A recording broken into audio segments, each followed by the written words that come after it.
Hello बच्चों, स्वागत है आपका अपने चैनल एसवी केमिस्ट्री में। तो बेटा आज के सेशन में हम पढ़ने वाले हैं ऑर्गेनिक केमिस्ट्री के haloalkanes and haloarene chapter को, और इस चैप्टर को हम कंप्लीट करेंगे अप्रॉक्स 80 मिनट में, वो भी हर टॉपिक का फुल कॉन्सेप्ट। साथ ही साथ हम आपको ये भी बताएंगे कि इस चैप्टर से एग्जाम में क्वेश्चन कहाँ से आते हैं और कौन सी ऐसी क्वेश्चन हैं जो बहुत ज्यादा इम्पोर्टेंट हैं और बोर्ड में पूछी जाती हैं। तो बच्चों अपनी नोटबुक और अपना पेन अपने साथ ले लो और मेरे साथ साथ पढ़ो। और हाँ, एक इम्पॉर्टेंट बात कि इस चैप्टर के नोट्स जो हैं उसका लिंक आपको डिस्क्रिप्शन बॉक्स में मिल जाएगा, वहां से आप डाउनलोड कर सकते हैं। तो स्टार्ट करते हैं बच्चों, haloalkanes and haloarenes. सबसे पहले अगर हम एक एल्केन लें और उस एल्केन से हम क्या करें, एक हाइड्रोजन को रिमूव कर दें, एक हाइड्रोजन को रिमूव कर दें और एक हैलोजन हम उसकी जगह पे ऐड कर दें, तो हमें हेलो एल्केन्स मिलता है। क्या मिलता है बेटा? हेलो एल्केन्स मिल जाते हैं। हम एल्काइल हैलाइड भी कहते हैं। ठीक है, यहां पर हमने क्या किया देखो जरा, CH4 को हम CH3 और H करके भी लिख सकते हैं, ये ऐसे। अब यहां पर हम क्या करें, इसको हैलोजन एटम के साथ रिएक्ट करा दें, तो हैलोजन क्या करेगा, इस H को क्या करेगा, रिमूव कर देगा और खुद जाके क्या करे हो जाएगा, ऐड हो जाएगा, और यहाँ पे हमें क्या मिल जाएगा, हेलो एल्केन मिल जाएगा। क्लियर हुआ बेटा? वैसे ही एरोमेटिक में जो बेंजीन है हमारा, वो एरोमेटिक हाइड्रोकार्बन है, और इस हाइड्रोकार्बन से अगर हम एक H रिमूव कर दें और उसकी जगह पे हम एक हैलोजन ऐड कर दें, एक हैलोजन ऐड कर दें, तो रिंग के ऊपर क्या आ जाएगा, हैलोजन आ जाएगा, और इससे हम बोलेंगे क्या, हेलो एरीन्स। अब हम इसका क्लासिफिकेशन करते हैं। Classification of halo alkane. कैसे क्लासिफाई करेंगे, वो CX बॉन्ड होता है, उस पर sp3 हाइब्रिडाइजेशन होगा, उस कंडीशन में हम इसको क्लासिफाई करने वाले हैं। एल्काइल हैलाइड का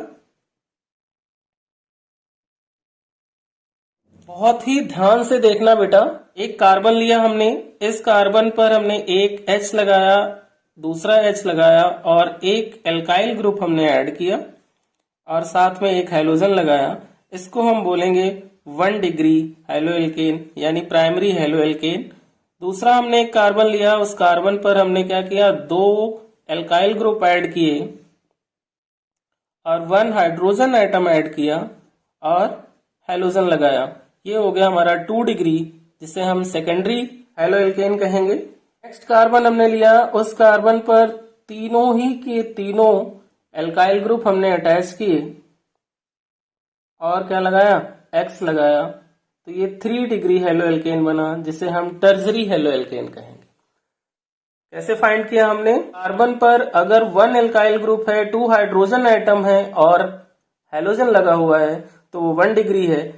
कार्बन पर अगर 2 एल्काइल ग्रुप्स एंड 1 हाइड्रोजन है तो 2 डिग्री है, और जिस कार्बन पर हैलोजन लगा है उसी कार्बन पर अगर 3 के 3 एल्काइल ग्रुप हैं तो वो 3 डिग्री हेलो एल्केन है। क्लियर हो गया? एलाइलिक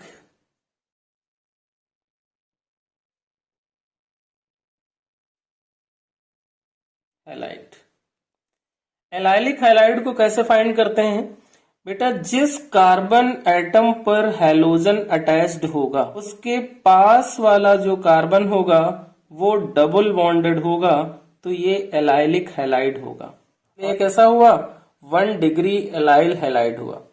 अगर 2 डिग्री एलाइल हैलाइड की बात हम करें तो CH2 डबल बॉन्ड CH, और जिस कार्बन पर 2 हाइड्रोजन लगे थे वहां पर एक CH3 और एक H हम लगा दें और हैलोजन लगा दें, तो ये 2 डिग्री एलाइल हैलाइड हुआ।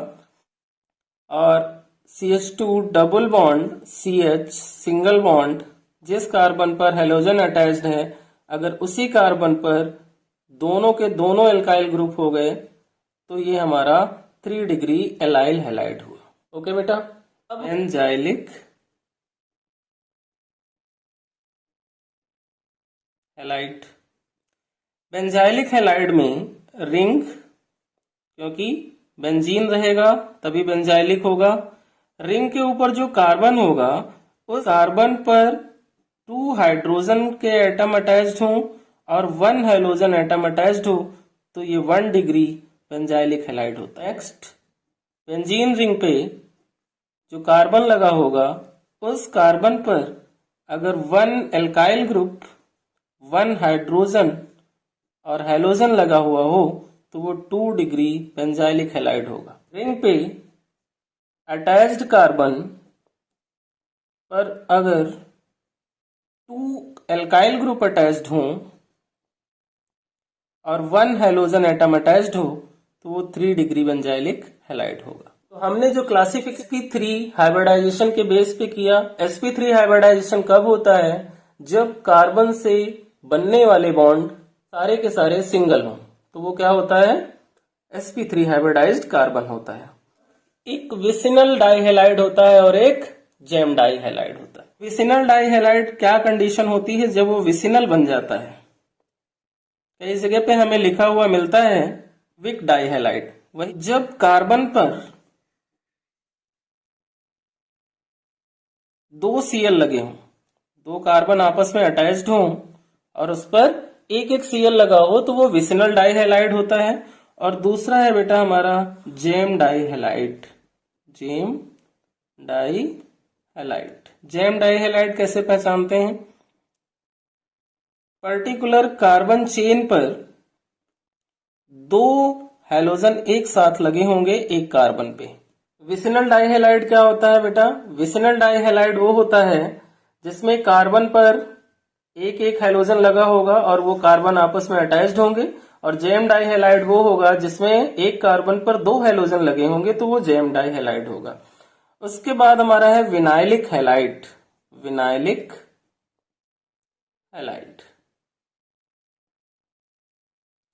विनाइलिक हैलाइड को कैसे आइडेंटिफाई करेंगे कि ये विनाइलिक है? तो जिस कार्बन एटम पर हैलोजन अटैच्ड होगा बेटा वही कार्बन क्या होगा? डबल बॉन्डेड होगा, तो उसे हम विनाइल हैलाइड बोलेंगे। क्लासिफिकेशन बेटा हमने कर लिया, आपको समझ में आ गया होगा।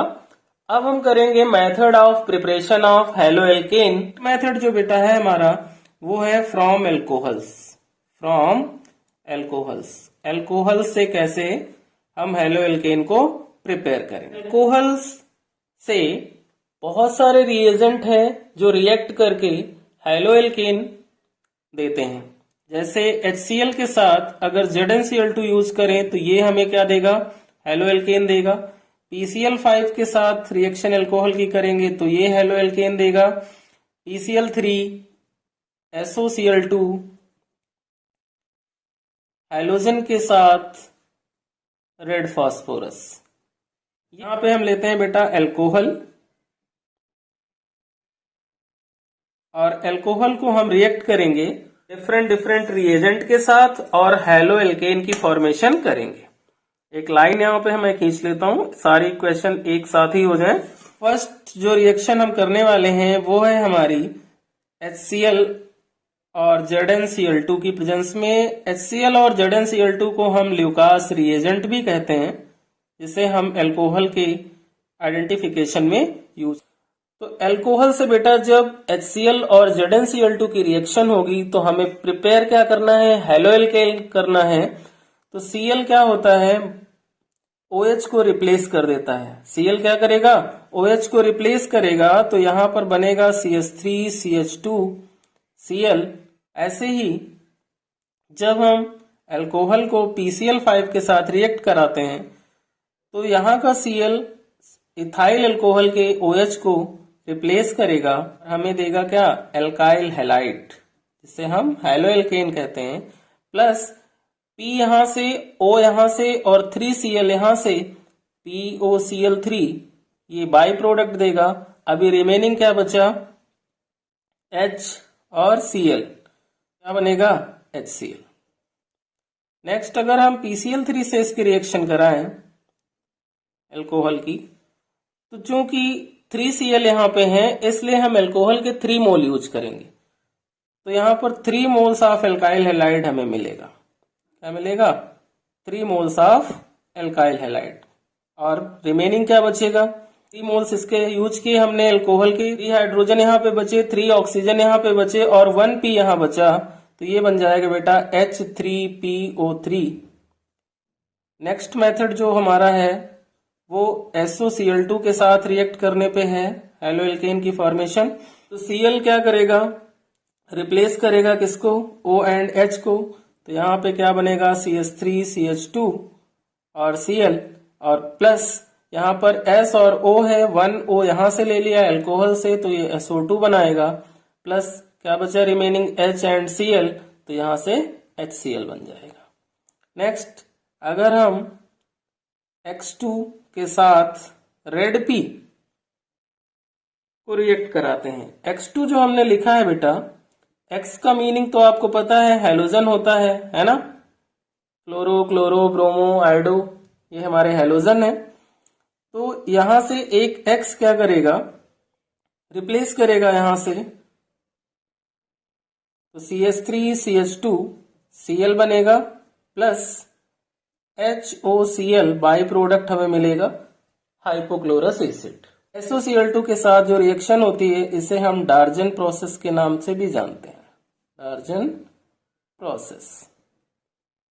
सेकेंड मेथड हमारा फ्रॉम एल्कीन में बेटा क्या है कि 2 टाइप की एल्कीन होती है, एक तो सिमेट्रिकल एल्कीन होती है और एक अनसिमेट्रिकल एल्कीन होती है। तो अगर हमारे पास सिमेट्रिकल एल्कीन है और उस सिमेट्रिकल एल्कीन को हम किसी भी हाइड्रोजन हैलाइड के साथ रिएक्ट कराते हैं तो क्या होता है कि हैलोजन जो है हाइड्रोजन के कंपैरिजन में मोर इलेक्ट्रोनेगेटिव होता है, तो यहां से बॉन्ड ब्रेक कर लेता है और ये डबल बॉन्ड जब ब्रेक होता है तो यहां पर एल्काइल हैलाइड हमें मिल जाता है। क्योंकि डबल बॉन्ड जब ब्रेक होगा तो 1 कार्बन पे क्या आएगा? पार्शियल पॉजिटिव आएगा, 1 कार्बन पे क्या आएगा? पार्शियल नेगेटिव आएगा। तो नेगेटिव वाले को अप्रोच कौन करेगा? H, और पॉजिटिव वाले को अप्रोच कौन करेगा? Br। तो यहां पर हमें हैलाइड मिल जाता है। बट अगर हमारे पास अनसिमेट्रिकल एल्कीन हो, CH3CH double bond CH2 like propene, और उसको हम HCl के साथ रिएक्ट कराएं या फिर हम HBr के साथ रिएक्ट कराएं, इन दोनों में हम किसी को भी यूज कर सकते हैं। तो यहाँ पे बेटा क्या है कि मार्कोनिकॉव रूल अप्लाई होता है। मार्कोनिकॉव रूल क्या होता है उस पर मैंने अलग से वीडियो बना रखी है, आप डिस्क्रिप्शन बॉक्स में जा करके उसकी वीडियो को देख सकते हैं कि मार्कोनिकॉव रूल क्या होता है। वैसे generally according to Markovnikov rule कि अनसिमेट्रिकल एल्कीन है अगर हमारे पास और उस पे अनसिमेट्रिकल अटैकिंग रिएजेंट का अटैक करवाएं हम, तो अटैकिंग रिएजेंट का जो नेगेटिव पार्ट होता है वो अनसिमेट्रिकल एल्कीन के पोर्शन पे वहां पर अटैक करता है जहां पर मिनिमम नंबर ऑफ हाइड्रोजन होते हैं। तो क्या होगा? ये बॉन्ड ब्रेक करेगा और ये बॉन्ड ब्रेक करेगा, ये क्या है? मोर नेगेटिव है, तो इधर ब्रेक करेगा तो पार्शियल नेगेटिव Cl पे आएगा, पार्शियल पॉजिटिव H पे आएगा। अब क्या होगा कि ये इस साइड को बॉन्ड ब्रेक करेगा तो पार्शियल नेगेटिव इस पे आएगा और पार्शियल पॉजिटिव इस पे आएगा। तो इस तरह से CH3 बॉन्ड CH पे कौन आ जाएगा? Cl आ जाएगा और CH2 पे। तो ये किसके अकॉर्डिंग हुआ बेटा? Markovnikov rule, Markovnikov rule. यहीं पर एक केस और बनता है कि unsymmetrical alkene like propene only HBr के साथ ही रिएक्ट करे, ओनली HBr के साथ ही रिएक्ट करे, बट पेरोक्साइड की प्रेजेंस में हो। वो भी पेरोक्साइड कौन सा? Benzoyl peroxide. बेंजोइल पेरोक्साइड अगर यहाँ पर प्रेजेंस है, इसकी प्रेजेंस में अगर एल्कीन हाइड्रोजन हैलाइड के साथ रिएक्ट करता है तो यहाँ पर एंटी मार्कोनिकॉव रूल अप्लाई होता है। और according to anti Markovnikov rule attacking reagent का जो नेगेटिव पार्ट होगा वो अनसिमेट्रिकल एल्कीन के उस कार्बन एटम पे अटैच होगा जहां पर मैक्सिमम नंबर ऑफ हाइड्रोजन होंगे। तो यहाँ पे क्या बनेगा बेटा, CH3 CH2 bond CH2 Br। और ये किसके अकॉर्डिंग हुआ, एंटी मार्कोनिकॉव रूल के अकॉर्डिंग, निकॉव रूल। तो ये एल्कीन से हमने बना लिया। यहाँ पर जो मार्कोनिकॉव रूल की मैकेनिज्म है वो बेटा कार्बोकेटाइन पे बेस्ड है, और एंटी मार्कोनिकॉव रूल की जो मैकेनिज्म है वो फ्री रेडिकल पे बेस्ड है। इस पे क्वेश्चन कभी कभी एग्जाम में पूछ लिए जाते हैं, तो ये भी याद रखना। हंस डिकर रिएक्शन बेटा नेम रिएक्शन है, और ये रिएक्शन बहुत इंपॉर्टेंट है, एग्जाम में बहुत पूछी जाती है। तो क्या होता है कि इसमें हम सिल्वर साल्ट यूज करते हैं, किसका, कार्बोक्सिलिक एसिड का। तो यहाँ पर हम क्या यूज करें, सिल्वर साल्ट यूज करें, किसका, कार्बोक्सिलिक एसिड का, और उसको हम रिएक्ट करा दें किससे, Br2 के साथ, इन प्रेजेंस ऑफ CCl4 जो कि सॉल्वेंट का वर्क करेगा। तो यहाँ पर हेलो एल्केन कैसे बनेगी वो देखते हैं। यहाँ पर Br क्या होगा, अटैक करेगा किस पर, सिल्वर साल्ट पे, कार्बोक्सिलिक एसिड के। तो यहां से हमें देगा क्या, C2H5 Br देगा, और हमें क्या देगा, CO2 देगा, और एक Br जो बचेगा वो Ag के साथ ऐड हो जाएगा और AgBr मिलेगा। देखो CH3 CH2 COOAg हमने सिल्वर साल्ट लिया, किसका, कार्बोक्सिलिक एसिड का, उसको Br2 के साथ रिएक्ट किया इन प्रेजेंस ऑफ CCl4, जहां पर CCl4 क्या है, एज ए सॉल्वेंट की तरह वर्क कर रहा है। उस कंडीशन में क्या होगा कि यहां से बॉन्ड ब्रेक होगा, Br इस पे अटैक करेगा, तो CH3 CH2 यानी C2H5 Br फॉर्म होगा, और ये CO2 बना लेगा, और AgBr के साथ मिलकर के AgBr बना लेगा। नेक्स्ट मेथड है हमारा फिंकस्टीन रिएक्शन। ये भी नेमिंग रिएक्शन है और बहुत ही ज्यादा इंपॉर्टेंट है, एग्जाम में बहुत बार पूछी गई है। तो नेमिंग रिएक्शन बच्चों आपको याद रखनी है, क्योंकि ये बहुत ही ज्यादा इंपॉर्टेंट है और कई बार एग्जाम में पूछी जाती है। ये इस क्वेश्चन में कंडीशन क्या होती है कि हैलोजन एक्सचेंज होता है। क्या होता है, हैलोजन एक्सचेंज होता है। सपोज हमने CH3 CH2 Br लिया, और उसको हम रिएक्ट कराएंगे किसके साथ, NaI के साथ, इन presence of acetone, in presence of acetone. तो क्या होगा, यहाँ पर हैलोजन एक्सचेंज होंगे। I क्या होगा, CH3 CH2 के साथ आ जाएगा, और Br जो होगा Na के साथ चला जाएगा। तो यहाँ जो प्रोडक्ट बनेगा वो होगा बेटा CH3 CH2 I plus NaBr। कभी भी एग्जाम में ये क्वेश्चन गिवन हो तो NaI और एसीटोन को ध्यान रखना है कि अगर इक्वेशन में NaI और एसीटोन है तो वो फिंकस्टीन रिएक्शन है। ठीक है बेटा। नेक्स्ट मेथड जो हमारा है हेलो एल्केन को प्रिपेयर करने का, वो है हमारा Swarts reaction. Swarts reaction, Swarts reaction भी एक हैलोजन एक्सचेंज मेथड है, जिसमें हैलोजन एक्सचेंज होकर के क्या करता है, हेलो एल्केन देता है। इसमें जो रिएजेंट यूज होते हैं वो तो AgF हो सकता है, AsF3 हो सकता है, SbF3 हो सकता है, या COF3 हो सकता है, और भी बहुत सारे रिएजेंट हैं जो इस रिएक्शन में पार्टिसिपेट करते हैं। क्या होता है कि एक एल्काइल हैलाइड हम यूज करें, चाहे तो हम CH3 CH2 Br को ही यूज कर लें, इसको हम किसी के साथ भी रिएक्ट करा सकते हैं इनमें। तो हमने क्या किया, AgF के साथ इसको रिएक्ट किया, तो क्या होगा, हैलोजन एक्सचेंज हो जाएंगे। जो सिल्वर के साथ F है वो किसको मिल जाएगा, CH3 CH2 को। तो क्या बनेगा, CH3 CH2F, और प्लस बाय प्रोडक्ट में AgBr यहां से रिमूव हो जाएगा। ओके बेटा। Physical properties of halo alkanes. First property क्या है, alkyl halides, alkyl halides are colourless, colourless when pure. जब वो प्योर होते हैं तो कलरलेस होते हैं। But bromine and iodine, bromine and iodine develop colour when exposed to light, exposed to light। Expose to light. Means alkyl halide generally क्या होंगे, जब वो प्योर होंगे तो कलरलेस होंगे, बट ब्रोमीन एंड आयोडीन जो है वो एक्सपोज टू लाइट में क्या हो जाते हैं, कलर डेवलप करते हैं। सेकंड बेटा जो प्रॉपर्टी है वो क्या है, lower hello alkanes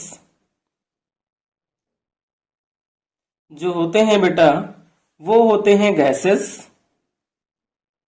higher hello alkanes वो लिक्विड भी हो सकते हैं और सॉलिड भी हो सकते हैं। नेक्स्ट प्रॉपर्टी जो है इसकी फिजिकल वो क्या है, melting and boiling point.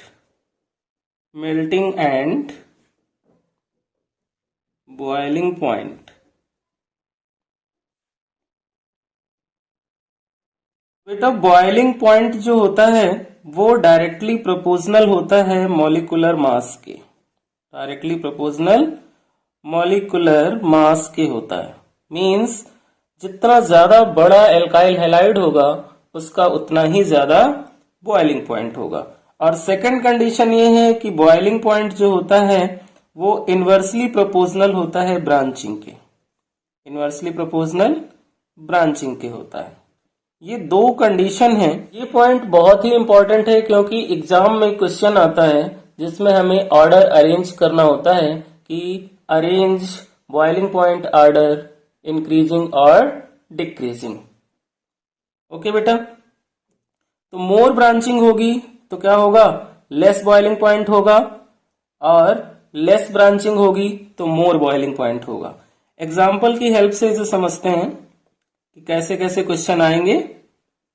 First example है कि अगर हमारे पास CH3Cl है, C2H5Cl है और C3H7Cl है, इसमें हमें बॉइलिंग पॉइंट अरेंज करने को अगर आए कि सबसे ज्यादा बॉइलिंग पॉइंट किसका है, तो क्या करेंगे बेटा, boiling point directly proportional to molecular mass. जिसका मॉलिक्यूलर मास ज्यादा है उसका बॉइलिंग पॉइंट ज्यादा हो जाएगा। तो इसे हम ABC में अरेंज कर लें तो मॉलिक्यूलर मास किसका ज्यादा है, C3H7Cl का।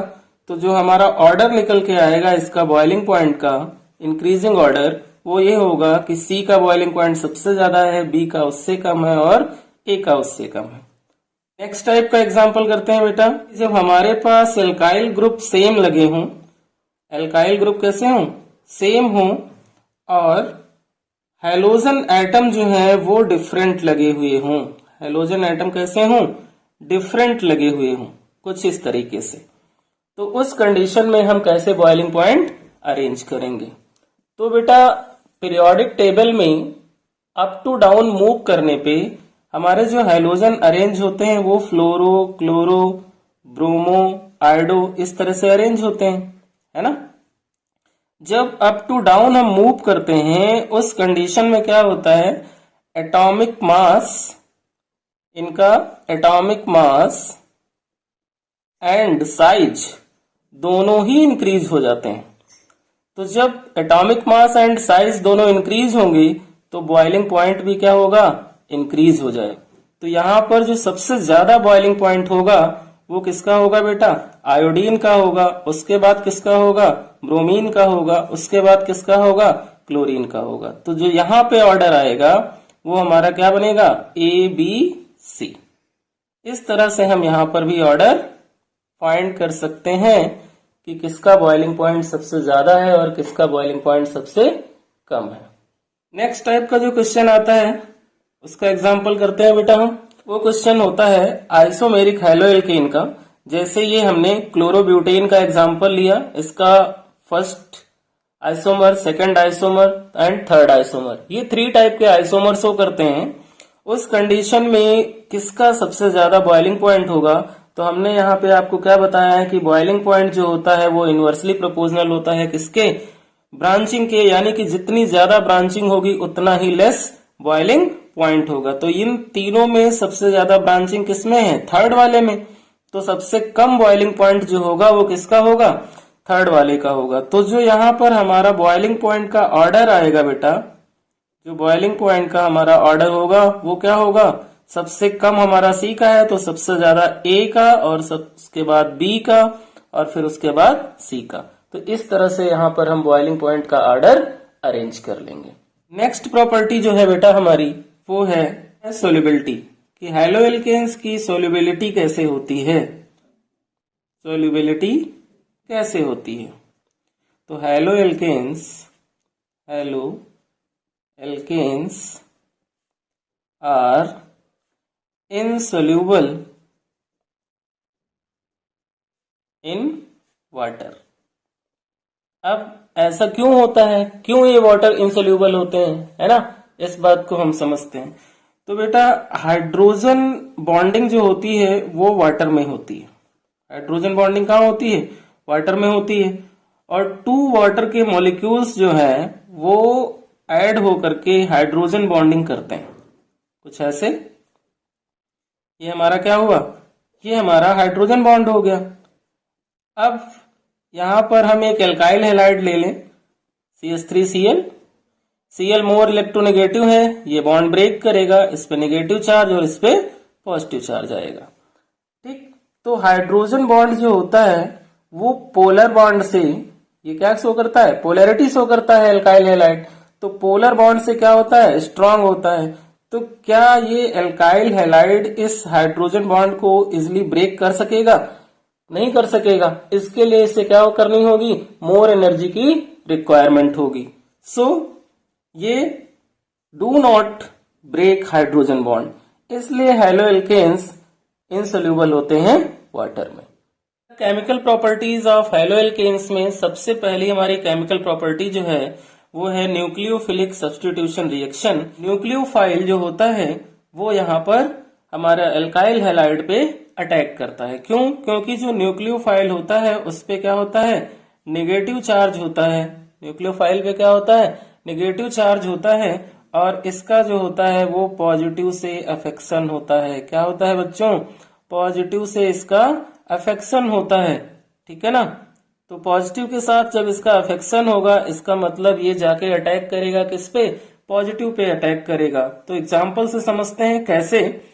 यहाँ पर हमने एक एग्जाम्पल लिया CH3Br का, जो कि हमारा एल्काइल हैलाइड है, और इस पर जब हम न्यूक्लियोफाइल का अटैक करेंगे बेटा, तो क्या होगा कि CH3 और Br में Br मोर इलेक्ट्रोनेगेटिव है, तो ये इसकी साइड क्या होगा, बॉन्ड ब्रेक होगा, इस पे आएगा पार्शियल नेगेटिव चार्ज और इस पर आएगा पार्शियल पॉजिटिव चार्ज। ये न्यूक्लियोफाइल पॉजिटिव पे अटैक करेगा और जो हमारा प्रोडक्ट बनाएगा वो होगा CH3 के साथ न्यूक्लियोफाइल ऐड हो जाएगा और Br को क्या करेगा, है ना। लाइक इससे रिलेटेड एक एग्जांपल समझते हैं जिसमें न्यूक्लियोफाइल हो। तो CH3Br को हमने लिया और इसको हमने रिएक्ट किया किसके साथ, KOH के साथ रिएक्ट करा दिया। अब KOH में OH क्या है, मोर इलेक्ट्रोनेगेटिव है, तो बॉन्ड इसी की साइड ब्रेक हुआ, इस पे पार्शियल नेगेटिव आया, इस पे पार्शियल पॉजिटिव आया, और यहाँ पर Br की तरफ बॉन्ड ब्रेक हो गया, तो इस पे पार्शियल नेगेटिव और इस पे पार्शियल पॉजिटिव चार्ज आ गया। तो OH जो होगा वो किस पे अटैक करेगा, CH3 पे। तो CH3 से जाके ये ऐड हो जाएगा और क्या बनाएगा, CH3OH बनाएगा, और K जो होगा वो किसको अप्रोच करेगा, Br को। तो बाई प्रोडक्ट में यहाँ पे KBr निकल जाएगा। नेक्स्ट इक्वेशन करते हैं हम न्यूक्लियोफिलिक सब्स्टिट्यूशन रिएक्शन की। यहाँ पे हमने क्या किया, एक एल्काइल हैलाइड ले लिया बेटा CH3Cl, और इसको हमने रिएक्ट किया किसके साथ, KCN के साथ। यहाँ पर CN क्या होगा, न्यूक्लियोफाइल होगा, तो क्या करेगा, CN अटैक किस पे करेगा, CH3 पे। तो CH3 के साथ ही ऐड होगा और क्या बनाएगा, CH3CN बनाएगा, और बाई प्रोडक्ट में हमें क्या देगा, KCl देगा। बट अगर हम CH3Cl को KCN की जगह CN के साथ रिएक्ट कराएं, तो यहाँ पर ये बेटा CH3 के साथ CN ना लग करके NC लगता है, और बाई प्रोडक्ट में हमें AgCl मिलता है। ये एक न्यूक्लियो सब्स्टिट्यूशन की स्पेशल रिएक्शन है जिसमें साइनाइड हमारा क्या है, न्यूक्लियोफाइल है। साइनाइड जो होता है बेटा वो एम्बिडेंट न्यूक्लियोफाइल होता है, वो कार्बन की तरफ से भी बॉन्डिंग करता है और नाइट्रोजन की तरफ से भी बॉन्डिंग करता है। साथ जब था तो इसने साइनाइड बनाया, और AgCN के साथ था तो इसने आइसोसाइनाइड बनाया। ऐसा क्यों, इस पर बेटा एग्जाम में रीजनिंग क्वेश्चन पूछा जाता है कि एल्काइल हैलाइड पोटेशियम साइनाइड से रिएक्ट करके मिथाइल साइनाइड बनाता है, बट सिल्वर साइनाइड के साथ रिएक्ट करके सिल्वर साइनाइड क्यों बनाता है? तो उसका रीजन ये है बेटा कि जो केसीएन होता है वो हमारा क्या बनाता है? आयनिक बॉन्ड बनाता है। क्या बनाता है? आयनिक बॉन्ड बनाता है। और जो एजीसीएन है वो हमारा क्या होता है? कोवैलेंट बॉन्ड बनाता है। कैसा? कोवैलेंट बॉन्ड बनाता है। तो इस पॉइंट को याद रखना और बहुत ही ध्यान से इसे समझना कि जब भी एल्काइल हैलाइड केसीएन से रिएक्शन करेगा, साइनाइड बनाएगा, एजीसीएन के साथ करेगा तो आइसोसाइनाइड बनेगा। सेम कंडीशन यहाँ पर ये भी है कि अगर हम CH3Cl लें, अगर हम CH3Cl लें या CH3Br लें, जो भी एल्काइल हैलाइड लेना हो, उसको AgNO2 के साथ रिएक्ट कराएं तो बेटा ये हमें क्या देगा? CH3NO2 देगा। CH3NO2 देगा और बाई प्रोडक्ट में हमें क्या देगा? AgCl देगा। अगर हम एल्काइल हैलाइड को रिएक्ट कराते हैं किससे? कि NO2 के साथ, उस कंडीशन में बेटा यहाँ पर हमें जो मिलेगा वो CH3ONO मिलेगा प्लस यहाँ पर। तो यहाँ पे भी वही कंडीशन है कि जो KNO2 है वो आयनिक बॉन्ड बनाता है। KNO2 कैसा बॉन्ड बनाता है? आयनिक बॉन्ड बनाता है। और AgNO2 जो है वो कैसा बॉन्ड बनाता है? कोवैलेंट बॉन्ड बनाता है। इसलिए ऐसा होता है। तो ये दोनों ही क्वेश्चन आपको समझ में आ गई, इन्हें ध्यान रखना, ये बहुत ही इंपॉर्टेंट है। अब हम शार्ट में समझते हैं कि जो न्यूक्लियोफिलिक सब्स्टिट्यूशन रिएक्शन होती है वो 2 टाइप की होती हैं। तो पहले हम SN2 रिएक्शन को समझते हैं। SN2 रिएक्शन क्या होती है इसको समझते हैं। तो बेटा SN2 रिएक्शन जो होती है वो होती है bimolecular nucleophilic substitution reaction. Bimolecular nucleophilic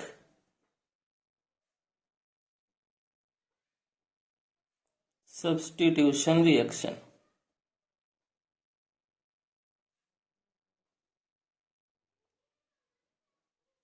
और ये रिएक्शन जो है बेटा 1 स्टेप में कंप्लीट होती है। कैसे?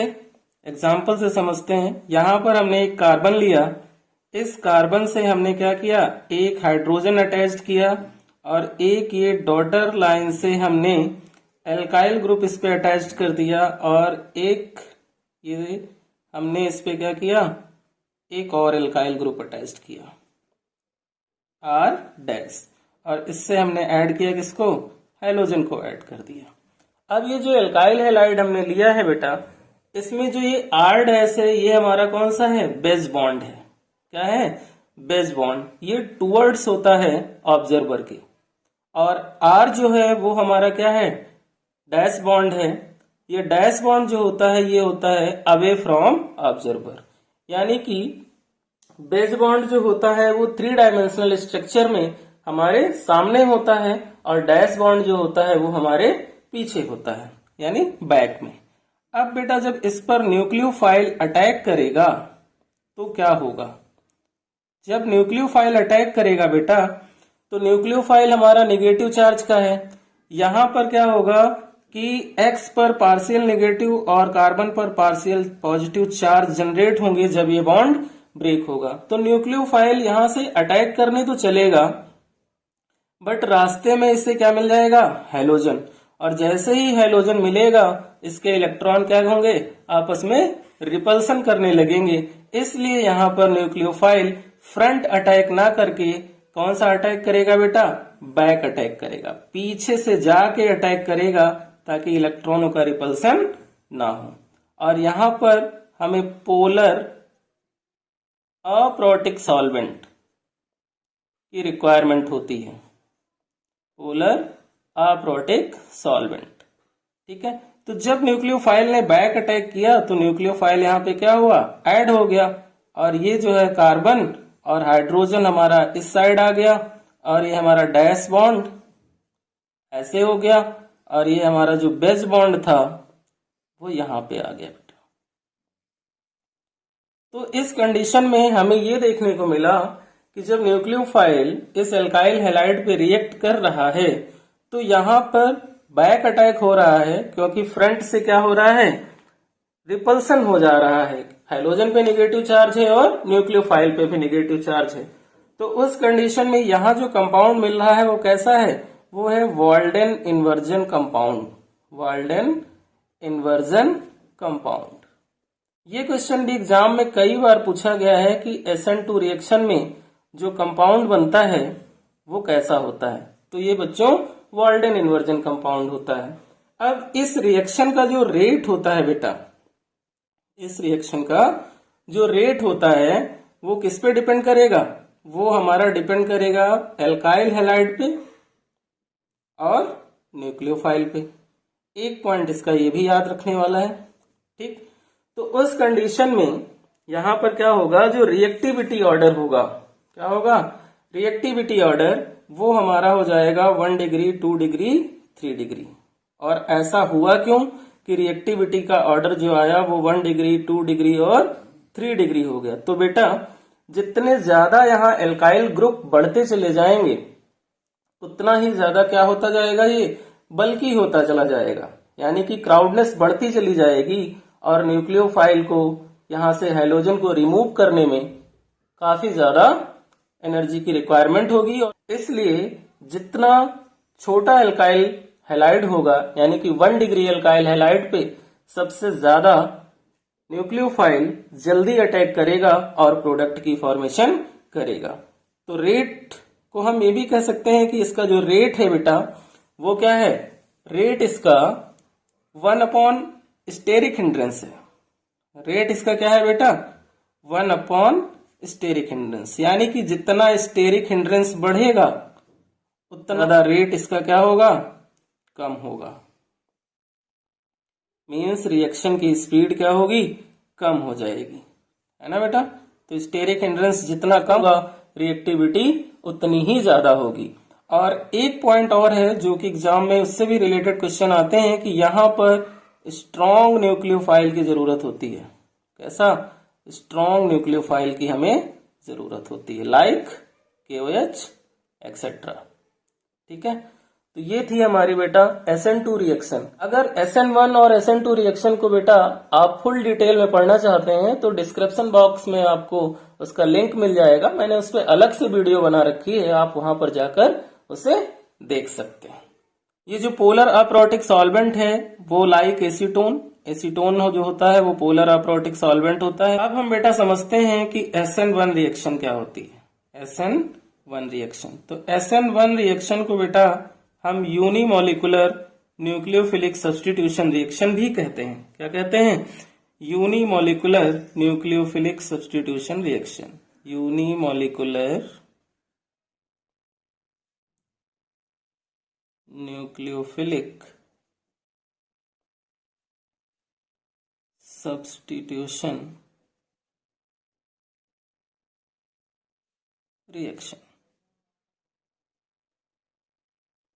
ये रिएक्शन बेटा क्या है कि 2 स्टेप में होती है। कितने स्टेप में होती है, 2 स्टेप में होती है। और फर्स्ट स्टेप में जो होता है वो कार्बोकेटायन बनता है। क्या बनता है, कार्बोकेटायन बनता है। और न्यूक्लियोफाइल का जो अटैक होता है वो फ्रंट और बैक दोनों तरफ से हो सकता है ना।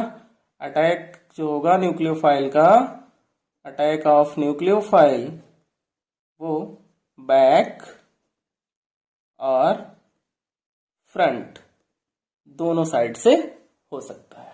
तो अब समझते हैं बेटा कि SN1 रिएक्शन कैसे होगी। तो यहां पर भी हम एक एग्जांपल लेते हैं एल्काइल हैलाइड का। ये हमारा कार्बन हो गया, इस पर हमने हाइड्रोजन लगा लिया और ये डॉटर लाइन से हमने एक बॉन्ड बनाया जिसे हम क्या कहेंगे, डैश बॉन्ड कहेंगे।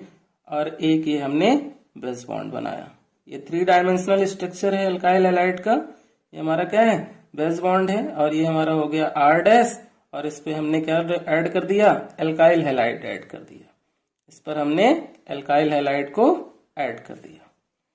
अब क्या होगा बेटा कि यहां पर polar protic solvent, polar protic solvent presence होता है। पोलर प्रोटिक सॉल्वेंट जैसे कि H2O पोलर प्रोटिक सॉल्वेंट है, ठीक है। यहाँ क्या होगा कि X जो है उसकी इलेक्ट्रोनेगेटिविटी कार्बन से ज्यादा है, तो ये क्या करेगा, यहाँ से बॉन्ड ब्रेक करेगा, रिमूव हो जाएगा। तो यहाँ से X क्या हो गया, बाहर हो गया, ठीक है बेटा। जब X बाहर हुआ तो यहाँ पर बना क्या बेटा कि X के ब्रेक होते ही ये क्या हो गया, स्ट्रेट आ गया, ये ऐसे, इसका शेप जो हो गया वो चेंज हो गया। यहाँ पे R हो गया और यहाँ पे R डैश हो गया। यहाँ पर आ गया क्या, हाइड्रोजन, और कार्बन पे प्लस का चार्ज जनरेट हो गया। ये बन गया बेटा हमारा क्या, कार्बोकैटायन बन गया, है ना। अब इस कार्बोकैटायन पर जब न्यूक्लियोफाइल अटैक करेगा, इस कार्बोकैटायन पे जब न्यूक्लियोफाइल अटैक करेगा तो वो फ्रंट से भी अटैक कर सकता है और बैक से भी अटैक कर सकता है। तो सपोज बैक अटैक करवाएं तो बैक अटैक में कार्बन, हाइड्रोजन, और यहाँ पर हमने R लगाया और ये भी हमने R डैश लगाया। कुछ इस तरीके का हमारा कंपाउंड मिला। और जब हम इसे फ्रंट अटैक कराएंगे तो ये हमारा क्या बनेगा बेटा, कार्बन, फ्रंट में न्यूक्लियोफाइल H, और यहाँ पे R, और यहाँ पे R डैश। ये फ्रंट अटैक कराने पे बन जाएगा। इन दोनों को हम इस फॉर्म में लिखते हैं, 3 डायमेंशनल फॉर्म में।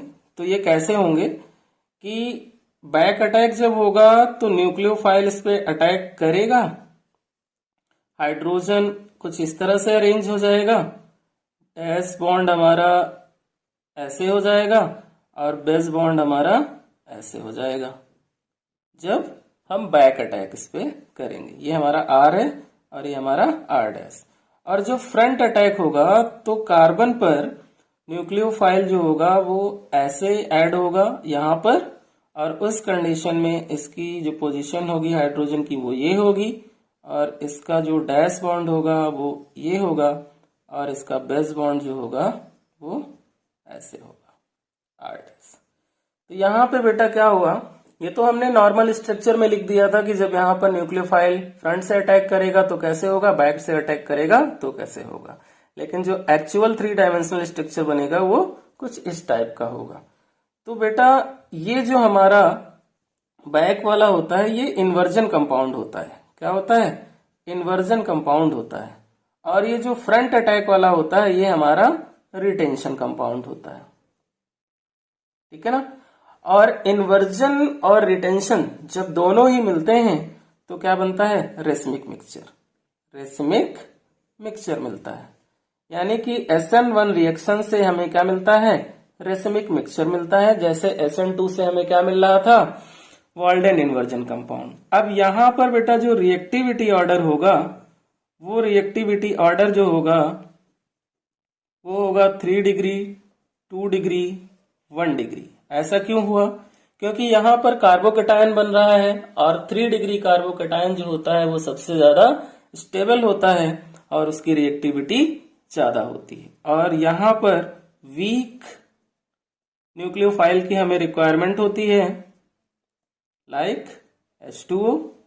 और इसका जो रेट होता है बेटा वो डायरेक्टली प्रोपोर्शनल होता है किसके, एल्काइल हैलाइड के।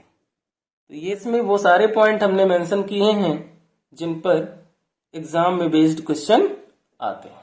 एलिमिनेशन रिएक्शन है ना, तो एलिमिनेशन रिएक्शन जो होती है बेटा उसे हम बीटा एलिमिनेशन भी कहते हैं, उसे हम डीहाइड्रो हैलोजिनेशन रिएक्शन भी कहते हैं। और ये भी बहुत इंपॉर्टेंट रिएक्शन है, बोर्ड एग्जाम में कई बार पूछी गई है। तो बेटा एलिमिनेशन रिएक्शन में क्या है कि एक एल्काइल हैलाइड लिया, ये हमने क्या किया, एल्काइल हैलाइड लिया, और इस एल्काइल हैलाइड को हमने रिएक्ट कराया किससे, एल्कोहलिक KOH के साथ। ये कैसा है, एल्कोहलिक KOH के साथ है।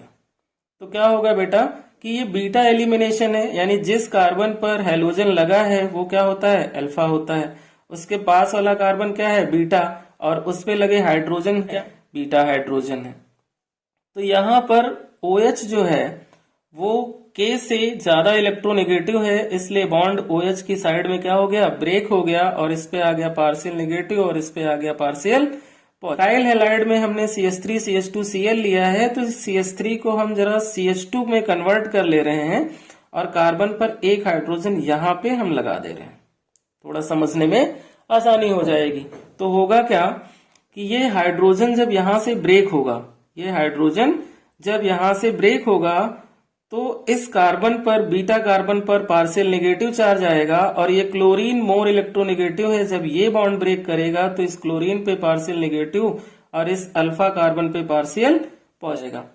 तो उस कंडीशन में जो बेस है वो पहले इस पे अटैक करेगा और बेस ये चाहता है कि हमको एक H मिल जाए, तो इस हाइड्रोजन को अप्रोच करेगा और पहले तो वाटर बना लेगा। अब ये K जो है इस पे प्लस का चार्ज है, ये Cl को अप्रोच करेगा तो पोटेशियम क्लोराइड बना लेगा। यहाँ क्या बचा, CH2 सिंगल बॉन्ड CH2 है, फर्स्ट CH2 पे पार्शियल नेगेटिव और सेकंड CH2 पे पार्शियल पॉजिटिव है। ये पार्शियल पॉजिटिव और पार्शियल नेगेटिव मिलकर के एक बॉन्ड बना लेंगे। तो इस तरह से हमें फाइनल प्रोडक्ट जो मिलेगा वो CH2 double bond CH2 alkene मिलेगी, प्लस बाई प्रोडक्ट में हमारा KCl मिलेगा हमें, और क्या मिलेगा, वाटर मिलेगा। एलिमिनेशन रिएक्शन बच्चों समझ में आ गई। अब यहीं पर क्या है कि सैडजेफ रूल अप्लाई होता है। क्या अप्लाई होता है, सैडजेफ रूल। तो सैडजेफ रूल से क्या होता है, मेजर प्रोडक्ट बनते हैं और माइनर प्रोडक्ट बनते हैं। एक 2 डिग्री अल्काइल हैलाइड ले लिया, क्या ले लिया, 2 degree alkyl halide like CH3 CH2 CH और CH3। CH पे हमने एक हैलोजन को ऐड कर दिया और इसको हमने एल्कोहलिक KOH के साथ रिएक्ट करा दिया। होगा क्या बेटा, सेम कंडीशन जैसे वहां पे इक्वेशन होती थी वैसे यहाँ पे होगी। ये KOH का जो OH है वो हाइड्रोजन को अप्रोच करेगा, बट कंडीशन ये है कि जिस कार्बन पे Br लगा है उसके साइड में भी क्या है, बीटा हाइड्रोजन है लेफ्ट में और राइट में भी बीटा हाइड्रोजन है, यानी कि दोनों तरफ से हम हाइड्रोजन को रिमूव कर सकते हैं। तो पहले हम क्या करते हैं, पहले हम लेफ्ट साइड से हाइड्रोजन रिमूव करते हैं, बाई प्रोडक्ट यहाँ लिख देते हैं हम KBr, और क्या बनेगा, वाटर बनेगा। अब लेफ्ट साइड वाले कार्बन से जो बीटा कार्बन है उससे हम हाइड्रोजन रिमूव कर रहे हैं, तो यहाँ पर क्या प्रोडक्ट बनेगा, CH3 बॉन्ड CH, एक हाइड्रोजन रिमूव हो गया और यहाँ से Br रिमूव हो गया तो डबल बॉन्ड आ गया, यहाँ पे CH बॉन्ड CH3, एक तो ये प्रोडक्ट बन गया। नेक्स्ट हमने क्या किया, नेक्स्ट हमने राइट साइड वाला जो बीटा हाइड्रोजन है उसको रिमूव किया, तो जो प्रोडक्ट बनेगा वो क्या होगा, CH3 बॉन्ड CH2 CH, यहाँ से Br रिमूव हो गया है और लास्ट वाले CH3 से H रिमूव हुआ, तो इस CH और उस CH3 से H रिमूव होने के बाद डबल बॉन्ड बनेगा और ये CH2 हो जाएगा। तो ये 2 टाइप के प्रोडक्ट हमें देता है, जिसमें से फर्स्ट वाला जो प्रोडक्ट है वो मेजर होता है और 80% होता है, और सेकंड वाला जो प्रोडक्ट है वो माइनर होता है और 20% मिलता है। अब ये मेजर और माइनर कैसे हुए इसे हम क्लियर करते हैं कि हाउ, है ना, हाउ मेजर और माइनर। तो बेटा हमें 2 टाइप के एल्कीन मिले हैं, है ना, हम दोनों को लिखते हैं यहाँ पर, CH3 bond CH double bond CH bond CH3, एक तो ये एल्कीन मिला है, दूसरा एल्कीन हमारा CH3 bond CH2 bond CH double bond CH2, एक ही एल्कीन मिला है। एल्कीन का पोर्शन इतना है ना, तो इसके लेफ्ट साइड 3 अल्फा हाइड्रोजन है और राइट साइड 3 अल्फा हाइड्रोजन, तो टोटल अल्फा हाइड्रोजन जो इसमें है वो कितने हैं, 6 हैं। यहाँ पर एल्कीन का पोर्शन ये है और इसके साइड ये अल्फा है और ये क्या है, बीटा, तो यहाँ पर अल्फा हाइड्रोजन कितने हुए, 2 अल्फा हाइड्रोजन हुए। इतना क्लियर हुआ बेटा, यहाँ पर 2 अल्फा हाइड्रोजन हो गए।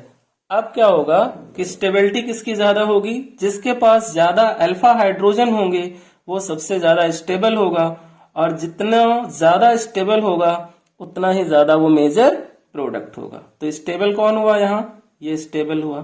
तो जो स्टेबल होता है वही हमारा क्या होता है, सैडजेफ प्रोडक्ट होता है ना, यानी जिसके पास ज्यादा अल्फा हाइड्रोजन होते हैं वो सैडजेफ प्रोडक्ट है, और जिसके पास कम अल्फा हाइड्रोजन है वो कैसा प्रोडक्ट है, ये हाफ मान प्रोडक्ट होता है। क्या होता है, हाफ मान प्रोडक्ट। क्लियर हो गया बेटा कि सैडजेफ रूल के अकॉर्डिंग हम मेजर और माइनर प्रोडक्ट कैसे आइडेंटिफाई करते हैं। नेक्स्ट केमिकल प्रॉपर्टी है हमारी बेटा हेलो एल्केन की, reaction with metals, reaction with metals. Metals के साथ एल्काइल हैलाइड रिएक्शन करेगा तो हमें कैसे प्रोडक्ट देगा, है ना। तो यहां पर हम एक एल्काइल हैलाइड ले ले रहे हैं CH3Br और उसको मैग्नीशियम मेटल से हम रिएक्ट करा रहे हैं इन प्रेजेंस ऑफ ईथर, तो ये एडिशन कंपाउंड देता है CH3MgBr बनाता है। क्या बनाता है? CH3MgBr बनाता है। अब ये जो CH3MgBr बना बेटा, इसे हम ऑर्गेनोमेटेलिक कंपाउंड कहते हैं। क्या कहते हैं? Organometallic compound. और ये क्या है? हमारा ग्रिग्नार्ड रिएजेंट है।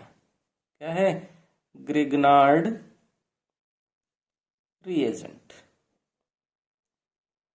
ये जब रिएक्शन में पार्टिसिपेट करता है तो ये CH3 बॉन्ड MgBr है ना। यहां पर मैग्नीशियम के कंपैरिजन में जो मिथाइल ग्रुप है वो ज्यादा निगेटिव है, इसलिए बॉन्ड इधर को ब्रेक होता है, इस पे पार्शियल निगेटिव और इस पे पार्शियल पॉजिटिव जाता है, तो यहां से इसकी बॉन्ड ब्रेकिंग होती है। ठीक है ना। इस पे बेस्ड एक इक्वेशन समझते हैं कि हमने यहाँ पर लिया CH3MgBr और इसको हम क्या करें? वाटर के साथ रिएक्ट करा दें। वाटर ब्रेक होगा किसमें? H ion and OH ion में, और यहां से CH3 ब्रेक हो जाएगा, तो CH3 किसको अप्रोच करेगा? निगेटिव चार्ज है, प्लस को अप्रोच करेगा यानी H आयन को, और यहाँ पे क्या बनाएगा? एल्केन बनाएगा, और बाई प्रोडक्ट में हमें मिलेगा MgOHBr। वुर्ट्ज रिएक्शन, वुर्ट्ज रिएक्शन ये बेटा एक नेमिंग रिएक्शन है और बहुत ही ज्यादा इंपॉर्टेंट है, अक्सर एग्जाम में आती है।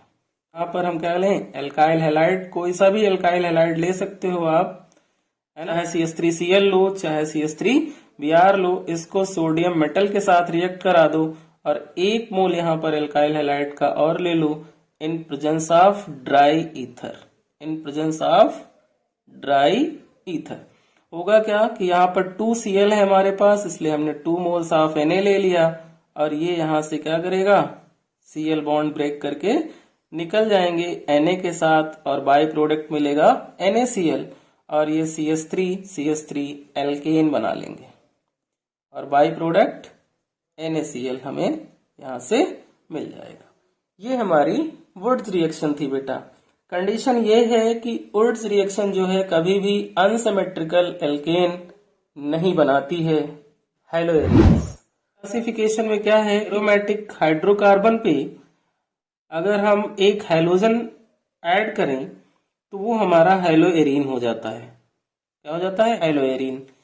इन केस अगर एरोमेटिक हाइड्रोकार्बन है उस पे हम 2 हैलोजन एटम ऐड कर दें तो वो हमारा डाई हैलोएरीन हो जाता है। फर्स्ट वाले पे क्या है? 1 हाइलोजन एटम अटैच्ड है तो वो मोनो हैलोएरीन है। सेकंड वाले पे 2 हैलोजन एटम अटैच्ड है तो वो डाई हैलोएरीन है। और थर्ड जो हमने लिया उस पे हमने 3 हैलोजन एटम अटैच्ड किए तो ये क्या है? ट्राहेलोएरीन हो गया हमारा। ओके बेटा। On the basis of halogen atom हमने हैलोएरीन्स को क्लासिफाई किया। उसके बाद एलाइलिक हैलाइड जैसे होते थे वैसे ही एलाइलिक हैलोएरीन्स भी हैं। कैसे हैं? एलाइलिक। क्या कंडीशन होगी? रिंग जिस कार्बन पर हैलोजन एटम अटैच्ड होगा उसके पास वाला कार्बन क्या होगा? डबल बॉन्ड होगा। जिस कार्बन पर हैलोजन एटम अटैच्ड है उसके पास वाला कार्बन अगर डबल बॉन्डेड है तो वो हैलोएरीन हमारा कैसा है? और विनाइलिक हैलोएरीन भी होते हैं। विनाइलिक हैलोएरीन की क्या कंडीशन होती है? जिस कार्बन एटम पर हैलोजन एटम अटैच्ड हो वही कार्बन हमारा डबल बॉन्डेड होगा तो वो फिनाइलिक हैलोएरीन होगा। एराइल हैलाइड्स, एराइल हैलाइड्स में क्या कंडीशन होगी? एराइल हैलाइड्स रिंग के ऊपर हैलोजन एटम अटैच्ड हो तो वो हमारा हैलोएरीन है, या फिर रिंग पे हैलोजन एटम अटैच्ड होने के साथ साथ अगर मिथाइल ग्रुप भी लगा हुआ हो तो वो भी हमारा क्या होता है? हैलोएरीन होता है, यानी कि एराइल हैलाइड होता है। तो क्लासिफिकेशन क्लियर हो गया बेटा। Method of preparation of haloarenes. अब हैलोएरीन्स को बेटा प्रिपेयर करने के लिए फर्स्ट मेथड जो है हमारा वो है by electrophilic substitution reaction. By electrophilic substitution reaction.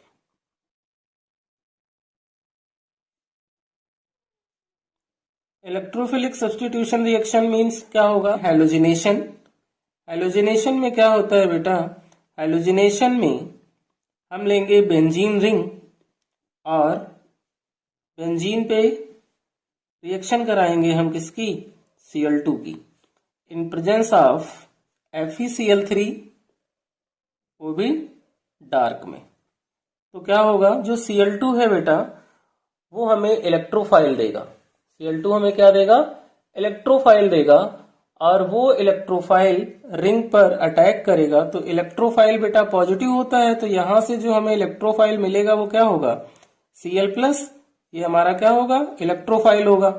और ये रिंग पे अटैच करेगा, तो रिंग से क्या करेगा? एक हाइड्रोजन को रिमूव करेगा और इलेक्ट्रोफाइल उसी जगह पे जाके ऐड हो जाएगा, और बाई प्रोडक्ट में यहां से HCl रिमूव हो जाएगा। सेम कंडीशन में बेटा अगर हम क्लोरोबेंजीन को एक्सेस क्लोरीन के साथ रिएक्ट करें इन प्रेजेंस ऑफ FeCl3, तो हमें ortho and para directive compound मिलते हैं। Ortho and para directive compound मिलते हैं क्योंकि Cl2 हमें यहां से क्या देता है? इलेक्ट्रोफाइल देता है। वो इलेक्ट्रोफाइल एक बार जाके आर्थो पोजीशन पे अटैच्ड होता है और एक बार जाकर के पैरा पोजीशन पर अटैच्ड हो जाता है। इसलिए हमें यहाँ पे 2 टाइप के मिलते हैं, जिसमें पैरा वाला जो होता है वो हमारा मेजर प्रोडक्ट होता है और आर्थो वाला हमारा माइनर प्रोडक्ट होता है। सेकंड मेथड जो है बेटा हमारा वो है by side chain chlorination. By side chain chlorination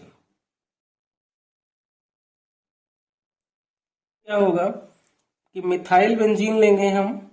क्या लेंगे बच्चों? Methyl benzene. मिथाइल बेंजीन को क्लोरीन से हमने रिएक्ट किया, वो भी लाइट की प्रेजेंस में। किसकी प्रेजेंस में? लाइट की प्रेजेंस में। और इसको हमने थोड़ा सा हीट भी किया, तो क्या होगा कि CH3 से एक H और Cl2 से एक Cl, HCl रिमूव हो जाएगा, और जो हमारा प्रोडक्ट बनेगा वो होगा रिंग के ऊपर CH2Cl। जब तक यहां पर हाइड्रोजन है तब तक साइड चेन क्लोरीनेशन होता रहेगा। अगेन हम क्या करें? फिर हम Cl2 और लाइट से इसकी रिएक्शन करा दें। यहां से क्या होगा? H और Cl2 से Cl, HCl रिमूव हो जाएगा, और यहाँ पे क्या बनेगा बेटा? रिंग के ऊपर हमारा हो जाएगा CHCl2। क्या होगा? CHCl2। अगेन फिर हम इसको क्लोरीन के साथ रिएक्ट करेंगे इन presence of light. Again HCl remove होगा, और यहाँ फाइनल प्रोडक्ट हमारा जो होगा वो क्या बनेगा? CCl3। CCl3 ये हमारा हैलोएरीन बन गया बेटा। नेक्स्ट मेथड है बेटा हमारा हैलोएरीन की प्रिपरेशन का from diazonium salt. From diazonium salt. Diazonium salt की हेल्प से हम हैलोएरीन कैसे प्रिपेयर करेंगे?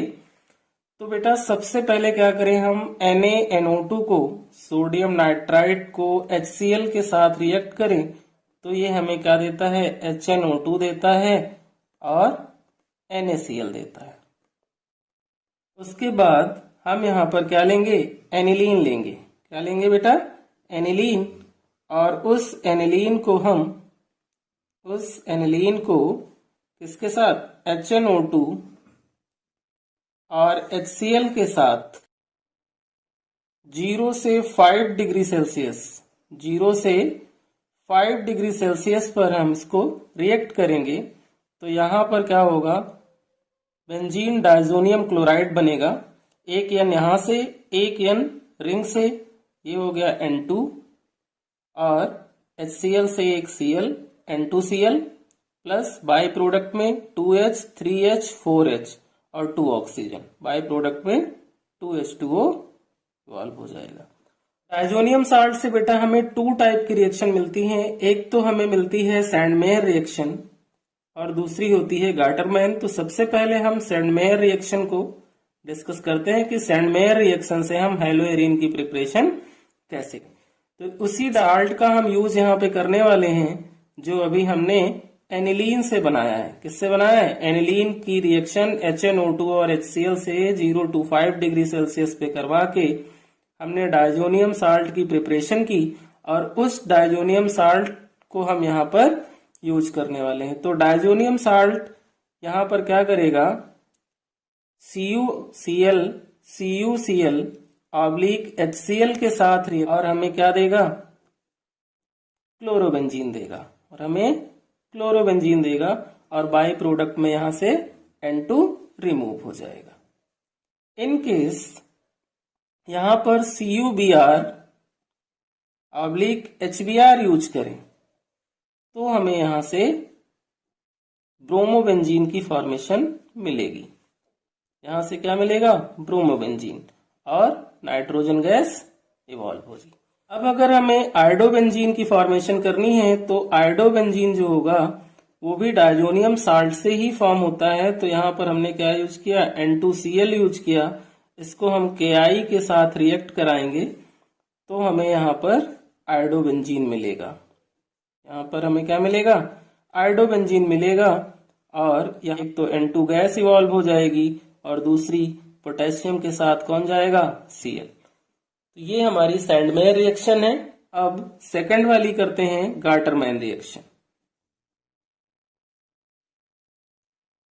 गाटरमैन रिएक्शन, गाटरमैन रिएक्शन और सैंडमेयर रिएक्शन में सेम ही प्रोडक्ट हमें मिलते हैं, बस थोड़ा सा ही डिफरेंस है। और वो डिफरेंस क्या है बेटा?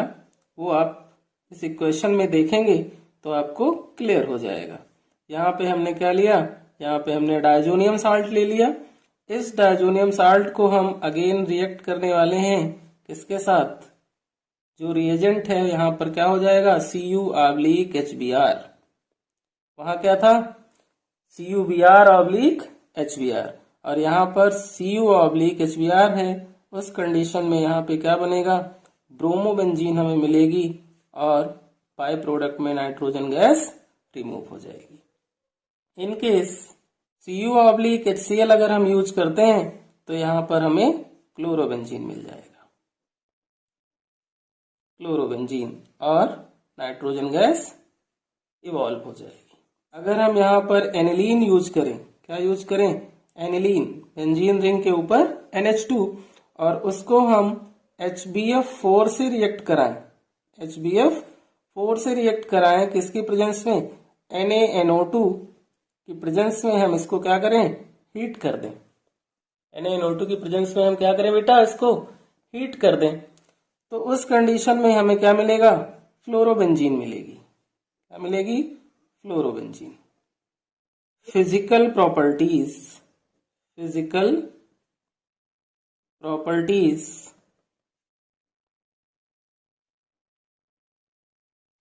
Of haloarenes. फर्स्ट पॉइंट है बेटा हमारा melting and boiling point. Melting and boiling point. First condition ये है कि फॉर सेम एराइल ग्रुप, अगर एराइल ग्रुप हमारे पास क्या हो? सेम हो, उस कंडीशन में जो इसका बॉइलिंग पॉइंट का ऑर्डर होगा वो होगा I is greater Br is greater Cl is greater F is greater benzene. ये ऑर्डर होगा बेटा हमारा। सेकंड कंडीशन क्या होगी? कि सेम हैलोजन एटम अटैच्ड हो। क्या हो? सेम हैलोजन एटम अटैच्ड किस पे? रिंग पे। उस कंडीशन में बॉइलिंग पॉइंट जो होगा बेटा वो डायरेक्टली प्रोपोर्शनल होगा मॉलिक्यूलर मास के।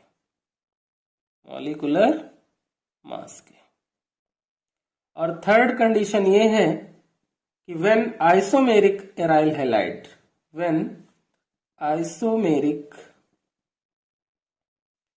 एराइल हैलाइड, अगर हमारे पास आइसोमेरिक एराइल हैलाइड होंगे तो क्या होगा? तो आइसोमेरिक एराइल हैलाइड के केस में दो कंडीशन है। मेल्टिंग पॉइंट की कंडीशन डिफरेंट है, उसमें पैरा का मेल्टिंग पॉइंट आर्थो से ज्यादा होता है और आर्थो का मेटा से ज्यादा होता है, और बॉइलिंग पॉइंट की जो कंडीशन है उसमें आर्थो का बॉइलिंग पॉइंट पैरा से ज्यादा होता है और पैरा का मेटा से ज्यादा होता है। ये कंडीशन है बेटा बॉइलिंग पॉइंट की। सेकेंड प्रॉपर्टी जो है हमारी फिजिकल, वो है बेटा सोल्युबिलिटी। सोल्युबिलिटी क्या होगी इसकी सोल्युबिलिटी? हैलोएरिन्स क्या होते हैं बेटा? पोलर होते हैं। तो haloarenes are polar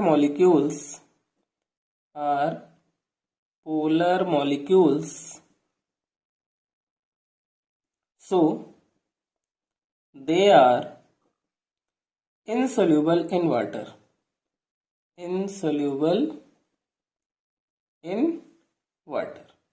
that means haloarenes जो होते हैं वो वाटर इनसोल्यूबल होते हैं और ये हाइड्रोजन बॉन्ड की फॉर्मेशन भी नहीं करते हैं। हैलोएरिन्स की केमिकल प्रॉपर्टीज तो स्टार्ट करते हैं।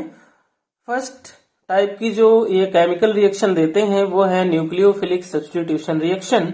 तो न्यूक्लियोफिलिक सब्स्टिट्यूशन रिएक्शन के केस में क्या है कि हैलोएरिन जो हैं वो नॉर्मल टेम्परेचर एंड प्रेशर पर न्यूक्लियोफिलिक सब्स्टिट्यूशन रिएक्शन नहीं देते हैं। अब ऐसा क्यों होता है, क्यों हैलोएरिन्स न्यूक्लियोफिलिक सब्स्टिट्यूशन रिएक्शन नहीं देते हैं? उसके कुछ रीजंस हैं। तो सबसे पहले हम उन रीजंस को डिस्कस करते हैं। फर्स्ट रीजन जो है बेटा वो है रेजोनेंस इफेक्ट। रेजोनेंस इफेक्ट का मीन ये हुआ कि हैलोएरिन जो होता है वो रेजोनेंस स्टेबलाइज्ड होता है, यानी कि रेजोनेंस शो करता है।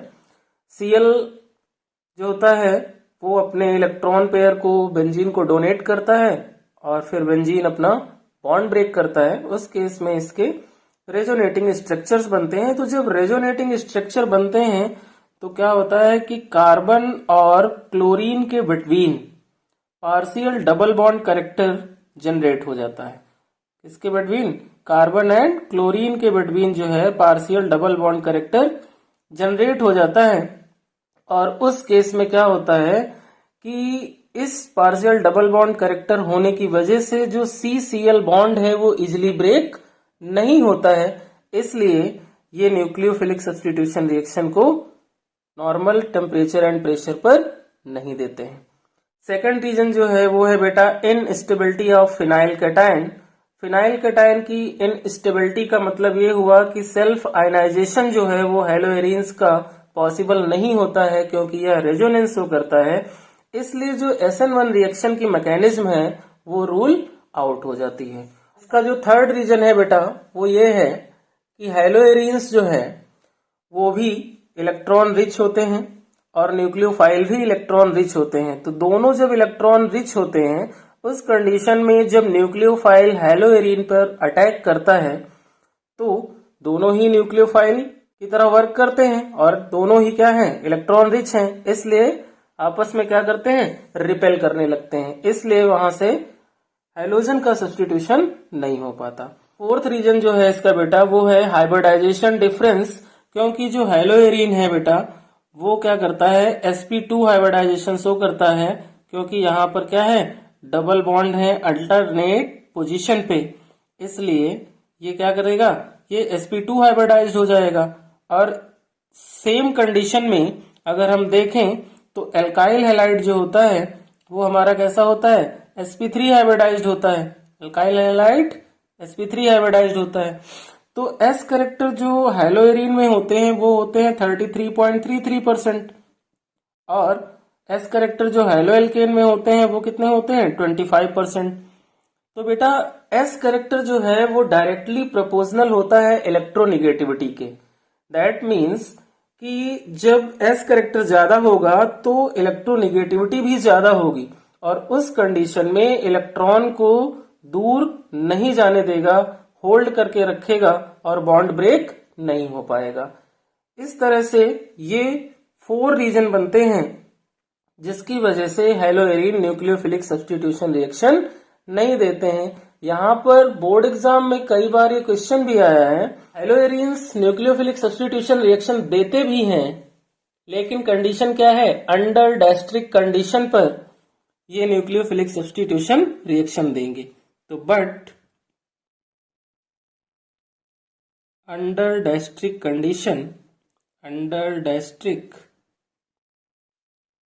कंडीशन इसका मीनिंग ये हुआ तो और कुछ क्या हो, प्रेशर हो, तो हैलोएरीन्स न्यूक्लियोफिलिक सब्स्टिट्यूशन रिएक्शन देते हैं। फर्स्ट है replacement bye hydroxyl group, replacement bye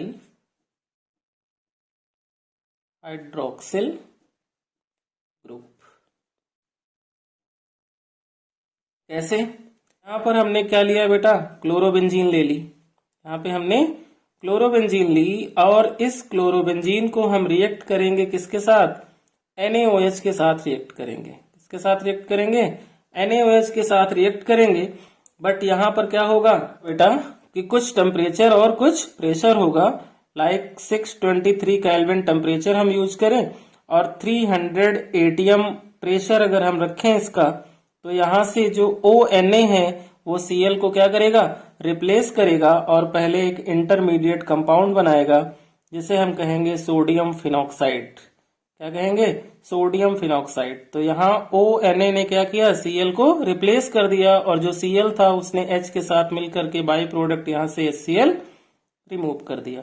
अब क्या करें इसका, अब हम इसका एसिडिफिकेशन करा देते हैं। तो एसिडिफिकेशन के लिए हम डाइल्यूट HCl यूज करें और डाइल्यूट HCl के साथ इसकी रिएक्शन कराएं। तो यहां से Na और यहां से Cl by product NaCl remove हो जाएगा और इस कंडीशन में यहाँ पे क्या होगा, फिनॉल बन जाएगा। क्या बनेगा, फिनॉल बन जाएगा। तो ये हमारी क्या हुई, अंडर डायस्ट्रिक कंडीशन पे न्यूक्लियोफिलिक सब्स्टिट्यूशन रिएक्शन हो गई किसकी, हैलोएरीन की। ठीक है, इस मेथड को हम डाउ प्रोसेस भी कहते हैं। क्या कहते हैं, डाउ प्रोसेस। ये बहुत ही ज्यादा इंपॉर्टेंट है और एग्जाम में कई बार ये क्वेश्चन आ चुकी है। इन केस बेटा हमारे पास हैलोएरीन हो, क्या हो, हैलोएरीन हो और उस हैलोएरीन पर कोई इलेक्ट्रॉन विड्रॉइंग ग्रुप लगा हुआ हो, कोई इलेक्ट्रॉन विड्रॉइंग ग्रुप लगा हुआ हो, तो क्या कंडीशन होगी, सेम इक्वेशन होगी। पहले तो NaOH के साथ रिएक्शन होगी और दूसरी कंडीशन में क्या होगा, डाइल्यूट HCl के साथ रिएक्शन होगी, उसका हम HN यूज कर ले रहे हैं। तो यहाँ पर जो टेम्परेचर होगा बेटा वो 443 केल्विन हो जाएगा। कितना हो जाएगा, 443 केल्विन। और इस 443 केल्विन पर ये क्या बना लेगा, पैरानाइट्रोफिनॉल बना लेगा, यानी कि Cl जो होगा वो रिप्लेस हो जाएगा। तो यहाँ पर पैरानाइट्रोफिनॉल बन जाएगा। इन केस अगर हमारे पास हैलोएरीन पे कई सारे नाइट्रो ग्रुप लगे हों, मीन्स आर्थो पे, फिर पैरा पे, फिर आर्थो पे NO2 ग्रुप लगा हुआ हो और ये Cl लगा हुआ हो, अब क्या होगा कि यहाँ पर हम इसको सिर्फ क्या करें, वार्म कर दें। क्या करें, वार्म कर दें और H2O की प्रेजेंस में हम इसकी रिएक्शन कराएं। तो क्या होगा कि यहाँ से Cl रिप्लेस हो जाएगा और यहाँ पे बनेगा क्या, इनके ऊपर OH, आर्थो पे NO2, पैरा पे NO2 और इस आर्थो पे भी NO2। इसे बेटा हम पिक्रिक एसिड भी कहते हैं, इसे हम पिक्रिक एसिड भी कहते हैं। ये हमारा क्या है, पिक्रिक एसिड है। तो इस तरह से अंडर डायस्ट्रिक कंडीशन पे हैलोएरीन्स हमें मिल जाती है। अब हम करेंगे बेटा इलेक्ट्रोफिलिक सब्स्टिट्यूशन रिएक्शन। फर्स्ट जो है हमारी वो है हैलोजिनेशन। हैलोजिनेशन में क्या होगा बेटा कि हैलोएरीन जो है हैलोजन के साथ रिएक्ट करेगा और प्रोडक्ट देगा। कैसे होगी इक्वेशन, यहाँ पर हमने क्या लिया, हैलोएरीन ले लिया। इस हैलोएरीन को हम रिएक्ट कराएं किसके साथ, चाहे हम Cl2 के साथ रिएक्ट कराएं या हम Br2 के साथ रिएक्ट कराएं, और एनहाइड्रस AlCl3 की प्रेजेंस में हम इसको रिएक्ट कराएं, तो यहां से क्या है कि हमें मिलेगा इलेक्ट्रोफाइल। अब Cl2 जो है वो हमें इलेक्ट्रोफाइल जो देगा बेटा, वो हमारा क्या होगा, Cl+ होगा।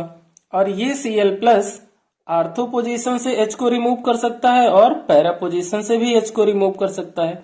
तो जब ये Cl आर्थो या पैरा पोजीशन से H को रिमूव करेगा तो यहाँ हमें 2 टाइप के कंपाउंड्स मिलेंगे, एक आर्थो डायरेक्टिव कंपाउंड का और एक पैरा डायरेक्टिव कंपाउंड बनेगा, जिसमें आर्थो डायरेक्टिव कंपाउंड जो होगा वो हमारा माइनर होगा और पैरा डायरेक्टिव कंपाउंड जो होगा वो हमारा मेजर प्रोडक्ट होगा। इस तरह से यहाँ पर इलेक्ट्रोफिलिक सब्स्टिट्यूशन में Cl जो है इलेक्ट्रोफाइल का वर्क करता है और प्रोडक्ट बनाता है, और HCl यहाँ से बाय प्रोडक्ट हो जाएगा। सेकंड है नाइट्रेशन। नाइट्रेशन में क्या होता है बेटा, नाइट्रेशन में हेलोएरीन हम लें और उस हेलोएरीन को हम रिएक्ट कराएं किसके साथ, कंसंट्रेटेड HNO3 के साथ। किसके साथ रिएक्ट कराना है, कंसंट्रेटेड HNO3 के साथ इसे रिएक्ट कराएंगे इन presence of concentrated H2SO4। Concentrated H2SO4 की प्रेजेंस में जब हम रिएक्ट करते हैं इसको, तो HNO3 जो हमें इलेक्ट्रोफाइल देता है बेटा वो होता है हमारा NO2+। ये NO2+ इलेक्ट्रोफाइल जो होगा वो हमारा रिंग के आर्थो पैरा पोजीशन पे क्या करेगा, अटैक करेगा, और अटैक करके हमें आर्थो कंपाउंड और पैरा कंपाउंड देगा। इस तरह से नाइट्रेशन में भी हमें प्रोडक्ट मिल जाते हैं। ये नाइट्रेशन इक्वेशन आपको क्लियर हो गई बेटा। नेक्स्ट जो इलेक्ट्रोफिलिक सब्स्टिट्यूशन रिएक्शन है बेटा वो है सल्फोनेशन। सल्फोनेशन सल्फोनेशन रिएक्शन में हेलोएरीन रिएक्ट करता है कंसंट्रेटेड H2SO4 से। इसके साथ कंसंट्रेटेड H2SO4 के साथ यहाँ पर जो बेटा इलेक्ट्रोफाइल मिलेगा वो होगा हमारा SO3H। क्या होगा, SO3H। और ये SO3H हेलोएरीन के आर्थो पैरा पोजीशन पर अटैक करेगा और ortho directive and para directive compound हमें देगा। ये पैरा डायरेक्टिव कंपाउंड, यहाँ पैरा पोजीशन पे SO3H लग जाएगा और बाई प्रोडक्ट यहाँ से क्या रिमूव हो जाएगा, H2O रिमूव हो जाएगा, और नाइट्रेशन में भी H2O रिमूव हो जाता था। ओके बेटा, फ्रीडल क्राफ्ट रिएक्शन क्या है, Friedel craft reaction. Friedel craft reaction बेटा 2 टाइप की होती हैं। एक तो होता है फ्रीडल क्राफ्ट एल्काइलेशन और दूसरा होता है फ्रीडल क्राफ्ट एसाइलेशन। तो सबसे पहले हम करते हैं फ्रीडल क्राफ्ट एल्काइलेशन रिएक्शन, उसके बाद हम करेंगे फ्रीडल क्राफ्ट एसाइलेशन। तो एल्काइलेशन रिएक्शन का मीनिंग ये हुआ कि हेलोएरीन जो है वो एल्काइल हैलाइड से रिएक्ट करेगा। यहाँ पे हमने हेलोएरीन लिया और हेलोएरीन को हमने रिएक्ट कराया किसके साथ, एल्काइल हैलाइड यानी कि मिथाइल क्लोराइड के साथ एनहाइड्रस AlCl3 की प्रेजेंस में। एनहाइड्रस AlCl3 की, तो यहां से जो इलेक्ट्रोफाइल मिलेगा वो होगा बेटा हमारा CH3+, और ये एंड पैरा पोजीशन से क्या करेगा, H को रिमूव करेगा और वहां जाके अटैच्ड हो जाएगा, तो हमें ortho and para directive compound मिल जाएंगे। ये हमारा आर्थो डायरेक्टिव कंपाउंड एक मिल गया और ये हमारा पैरा डायरेक्टिव कंपाउंड मिल गया, जिसमें आर्थो जो है हमारा वो क्या है, माइनर प्रोडक्ट है, और पैरा जो है वो हमारा मेजर प्रोडक्ट है, और यहाँ से बाई प्रोडक्ट जो है वो HCl रिमूव हो गया। अब एसाइलेशन रिएक्शन, एसाइलेशन रिएक्शन में क्या होगा बेटा कि एसाइल क्लोराइड से हम इसकी रिएक्शन कराएंगे, किसकी, हेलोएरीन की। तो ये हेलोएरीन हमने ले लिया। बहुत ही इजी रिएक्शन है ये और बहुत ही ज्यादा इंपॉर्टेंट है, इसलिए बहुत ही ध्यान से इन रिएक्शन को समझो बेटा। यहां हमने क्या लिया, एसिड क्लोराइड ले लिया, और एसिड क्लोराइड को हमने एनहाइड्रस AlCl3 की प्रेजेंस में रिएक्ट किया तो यहां से जो हमें इलेक्ट्रोफाइल मिलता है वो होता है बेटा COCH3, जो कि हैलोएरीन में आर्थो पोजीशन से और पैरा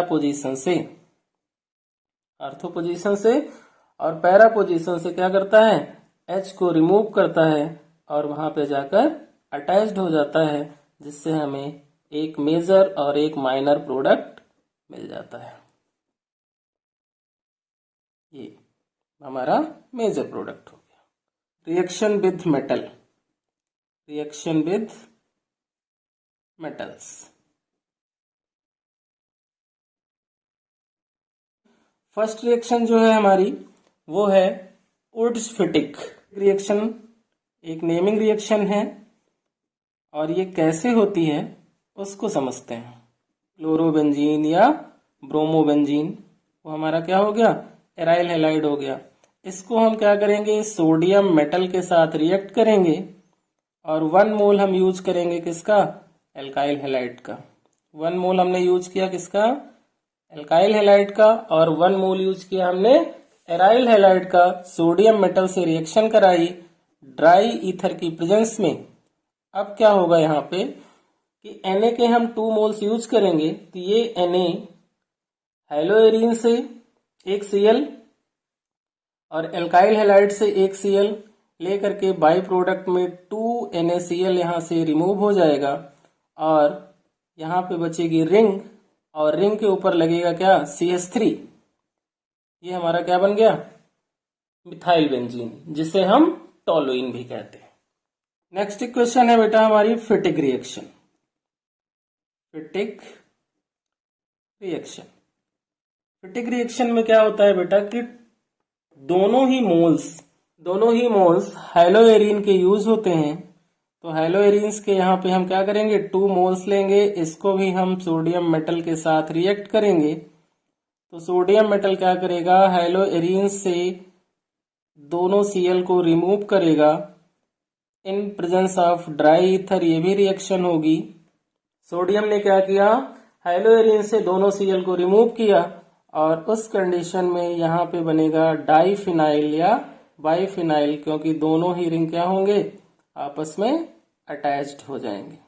ये क्या होंगे, आपस में अटैच्ड हो जाएंगे और यहाँ बाई प्रोडक्ट NaCl मिल जाएगा। बच्चों फाइनली हैलोएल्केन्स एंड हैलोएरीन्स चैप्टर हमने फिनिश कर लिया। आप लोगों को बहुत अच्छे से हर एक कॉन्सेप्ट क्लियर हो गया होगा। तो आप लोग इसकी प्रैक्टिस कीजिए और इस चैप्टर को अच्छे से प्रिपेयर कीजिए।